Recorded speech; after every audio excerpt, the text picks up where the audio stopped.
Banjir bandang menerjang sebagian wilayah Sumatera Barat pada dini hari ketika hujan ekstrim turun tanpa jeda sejak sore sebelumnya. Debit air yang meluap dari hulu sungai menyapu perkebunan, pemukiman, hingga ruas jalan utama yang menghubungkan beberapa kecamatan. Warga mengaku tidak memiliki cukup waktu untuk menyelamatkan sebagian besar barang-barang mereka.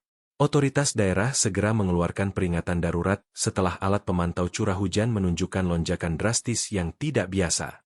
Petugas BPBD memulai evakuasi dengan perahu karet, menyusuri aliran air berlumpur yang kian deras menuju daerah dataran rendah. Sejumlah rumah warga dilaporkan hanyut bersama material kayu, batu, dan lumpur yang terbawa dari pegunungan. Deru air bercampur suara jeritan warga membuat suasana gelap itu semakin mencekam. Banyak warga hanya sempat membawa dokumen penting dan pakaian seadanya. Akses listrik di 3 kecamatan terputus sejak malam akibat gardu induk terendam. Operator telekomunikasi juga mengalami gangguan, membuat koordinasi antar posko sempat tersendat. Meski demikian, tim SAR gabungan tetap bergerak cepat melalui jalur darat yang masih bisa ditembus. Sungai-sungai kecil yang biasanya aman berubah menjadi aliran besar berwarna coklat pekat. Endapan lumpur menutup jalan dan halaman rumah, menyulitkan kendaraan berat untuk masuk. Warga yang selamat kini berkumpul di balai nagari dan sekolah yang dialihfungsikan sebagai pos pengungsian. Petugas medis lapangan mencatat sejumlah korban mengalami luka akibat terseret arus maupun tertimpa material. Mereka langsung mendapatkan perawatan pertama sebelum dirujuk ke puskesmas terdekat. Kebutuhan logistik terus berdatangan dari beberapa lembaga bantuan. Hujan yang tak kunjung berhenti membuat warga khawatir akan banjir susulan. Aparat terus memantau potensi longsor mengingat kontur tanah di wilayah hulu mulai menunjukkan retakan yang bisa memicu pergeseran tanah.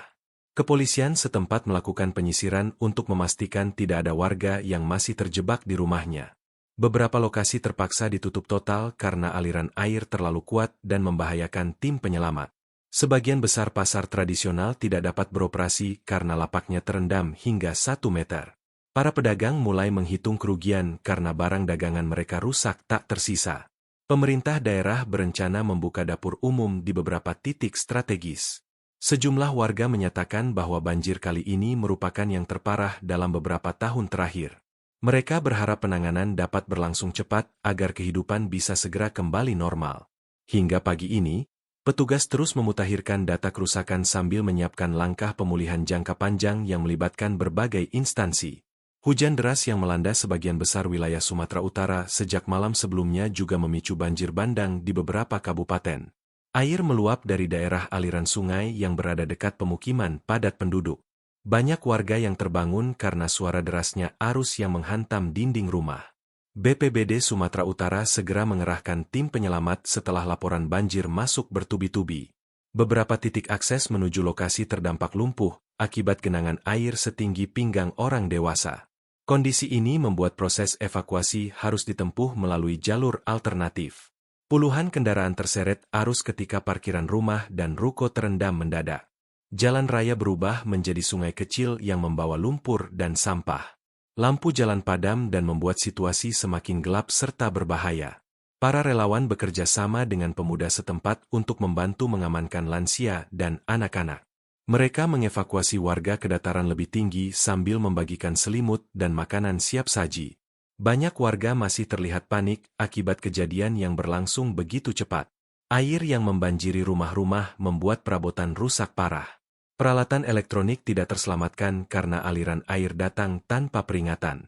Di beberapa area, arus air bahkan menembus dinding papan dan merubuhkan bagian belakang rumah. Kondisi cuaca yang masih tidak stabil memaksa tim penyelamat bekerja dalam kewaspadaan tinggi. Curah hujan diprediksi masih berlanjut sehingga risiko luapan baru tetap ada. Mereka menyiapkan titik pantau tambahan di sepanjang sungai. Para pedagang pasar pagi tidak dapat membuka usahanya karena area pasar terendam hingga ke area kios sayur dan daging. Sejumlah truk logistik tertahan di perbatasan kecamatan akibat banjir masih terlalu tinggi untuk dilalui. Dinas Kesehatan mengerahkan tim mobile untuk mengantisipasi penyebaran penyakit berbasis air. Mereka membagikan tablet penjernih air dan menyosialisasikan pengolahan air bersih sederhana kepada warga pengungsian. Rumah-rumah ibadah pun mulai dialihfungsikan sebagai tempat perlindungan sementara. Ruang-ruang serbaguna dipadati warga yang mencari tempat aman dan hangat. Anak-anak tampak tidur beralas tikar dengan keadaan masih terguncang. Pemerintah daerah mengimbau warga tetap tenang dan menjauhi aliran sungai. Mereka memastikan seluruh data kerusakan akan didata secara transparan untuk penyusunan rencana pemulihan. Pada saat yang sama, alat berat sudah disiapkan untuk membersihkan material pasca banjir. Situasi masih terus dipantau, sementara curah hujan yang tinggi membuat warga tetap waspada sepanjang malam. Wilayah Aceh turut mengalami banjir bandang setelah hujan lebat turun selama berjam-jam di kawasan perbukitan. Arus air yang membawa batang pohon dan batu besar menerjang permukiman yang berada dekat aliran sungai. Warga berhamburan keluar rumah saat mendengar suara gemuruh dari arah hulu. Tim SAR Aceh langsung menuju lokasi begitu menerima laporan adanya rumah warga yang tertimbun material banjir. Jalan menuju desa terdampak sebagian tertutup lumpur sehingga perjalanan memakan waktu lebih lama dari biasanya. Namun tim tetap berupaya menembus jalur tersebut. Di beberapa titik, air menggenang hingga setinggi dada orang dewasa. Rumah-rumah panggung masih mampu bertahan, tetapi rumah beton rendah banyak yang terendam hingga masuk ke ruang tamu dan kamar tidur. Arus deras membuat proses evakuasi harus dilakukan hati-hati. Warga mengungsi ke Meunasah dan balai desa yang berada pada posisi lebih tinggi. Di tempat pengungsian, warga terlihat sibuk menjemur pakaian basah dan menyelamatkan dokumen penting. Ada pula ibu-ibu yang menenangkan anak-anak yang masih ketakutan. Aliran listrik padam di 3 gampong akibat tiang utama tumbang diterjang arus. Perbaikan tidak dapat dilakukan segera karena kondisi masih sangat berbahaya. Petugas PLN baru bisa masuk setelah debit air menurun. Persediaan air bersih menjadi tantangan besar bagi warga. Sumur dan bak penampungan terkontaminasi lumpur, sehingga mereka harus menunggu bantuan tangker air dari pemerintah daerah. Warga yang memiliki persediaan air botolan pun berbagi dengan yang lain. Hewan ternak seperti kambing dan sapi banyak yang hilang terbawa arus. Para peternak kini hanya bisa berharap hewan mereka ditemukan setelah air surut. Tim relawan mencatat kerugian ekonomi masyarakat diperkirakan cukup besar. Jalan desa tampak penuh dengan material kayu dan batu besar yang menghalangi kendaraan. Alat berat sudah dikerahkan untuk membuka akses darurat. Namun pekerjaan diperkirakan memakan waktu panjang. Semua aktivitas masyarakat praktis terhenti. Para relawan dari berbagai komunitas kemanusiaan mulai berdatangan membawa makanan, selimut, dan perlengkapan bayi. Suasana posko yang semula kacau perlahan lebih teratur setelah sistem pendataan dilakukan oleh aparat desa. Warga berharap cuaca segera membaik agar mereka bisa kembali memperbaiki rumah masing-masing. Namun untuk sementara waktu, mereka harus tetap bertahan di pengungsian hingga kondisi benar-benar aman.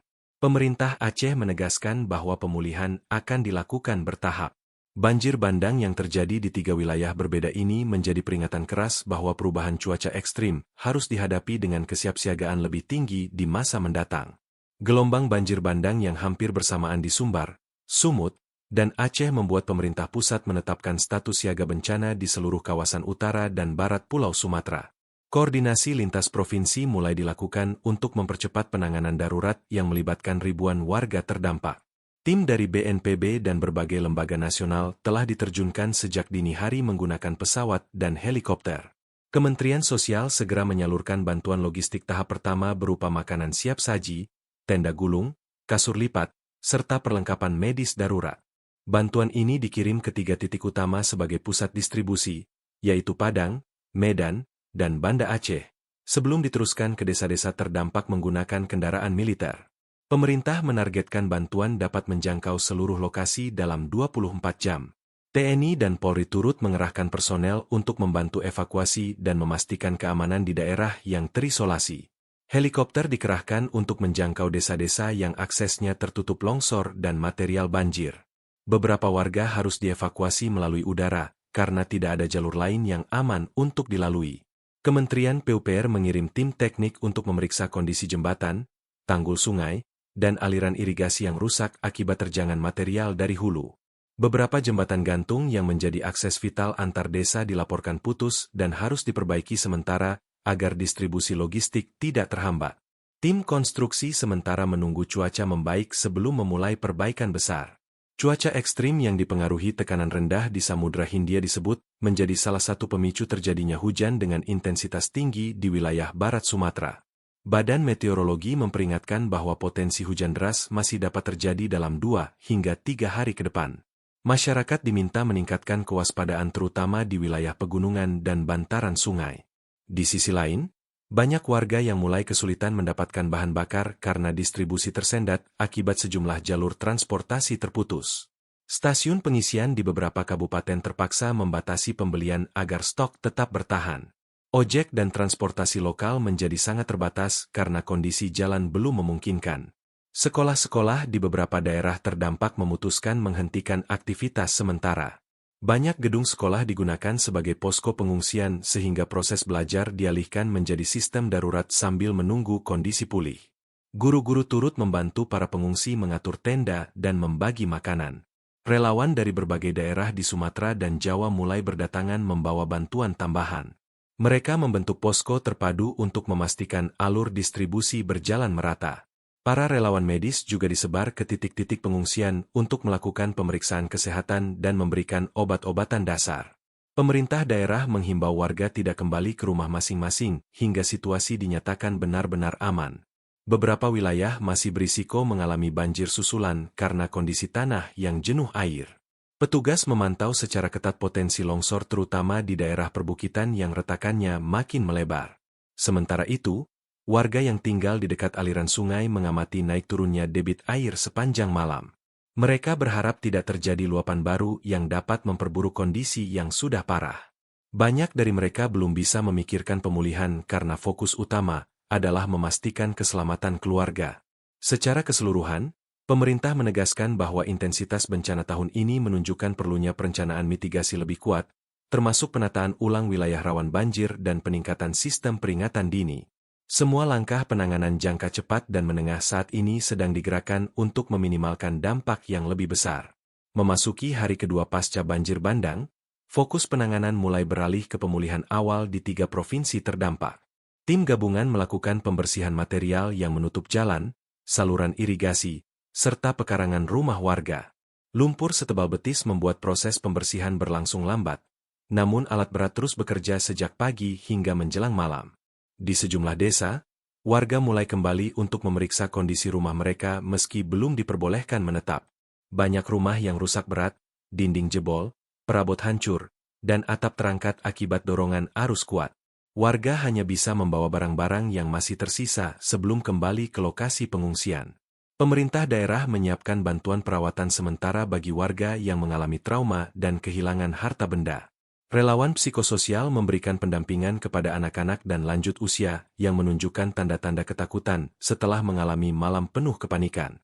Program ini dilakukan secara intensif untuk memastikan kondisi mental warga tetap terjaga. Data kerusakan sementara menunjukkan puluhan fasilitas umum terdampak, termasuk sekolah, jembatan, rumah ibadah, dan pasar tradisional. Pemerintah memastikan perbaikan prioritas akan difokuskan pada fasilitas publik yang penting untuk menghidupkan kembali aktivitas masyarakat. Pendataan tambahan dilakukan untuk memastikan seluruh kerugian dapat terinventarisasi dengan tepat. Bantuan logistik tahap lanjutan mulai tiba dari berbagai wilayah Indonesia melalui jalur darat dan udara. Barang-barang seperti beras, air minum, selimut, serta perlengkapan bayi segera dibagikan ke posko-posko yang membutuhkan.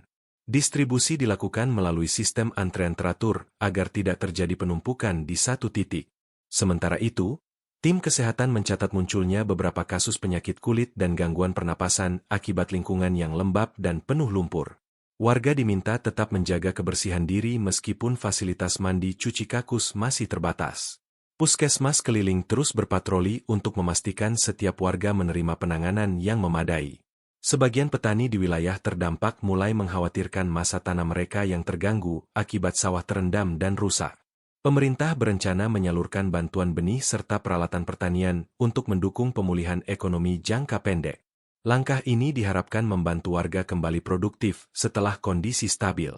Dalam konferensi pers regional, pemerintah menegaskan bahwa situasi di seluruh titik banjir sudah berada dalam tahap terkendali meski tetap membutuhkan kewaspadaan tinggi. Aparat terus memantau potensi hujan susulan, terutama di daerah rawan longsor yang hingga kini masih menunjukkan pergerakan tanah. Masyarakat dari berbagai daerah di Indonesia menunjukkan solidaritasnya melalui penggalangan dana dan pengiriman bantuan. Dukungan ini menjadi kekuatan moral bagi warga terdampak yang harus memulai kembali kehidupan mereka dari sisa-sisa bangunan yang rusak. Pemerintah daerah menyampaikan apresiasi atas tingginya kepedulian publik. Meski banjir bandang ini menimbulkan kerusakan besar, warga di Sumbar, Sumut, dan Aceh menunjukkan ketangguhan dalam menghadapi bencana. Mereka saling membantu membersihkan rumah, membangun dapur umum, hingga mengurus anak-anak bersama di pos pengungsian. Semangat gotong royong menjadi kunci bertahannya masyarakat dalam situasi sulit. Dengan menurunnya curah hujan dan surutnya debit air di sebagian besar wilayah, fokus kini beralih pada pemulihan jangka panjang. Pemerintah dan masyarakat berkomitmen memperbaiki kerusakan serta meningkatkan mitigasi bencana untuk mencegah tragedi serupa di masa mendatang. Laporan ini sekaligus menutup rangkaian berita mengenai banjir bandang di 3 provinsi tersebut.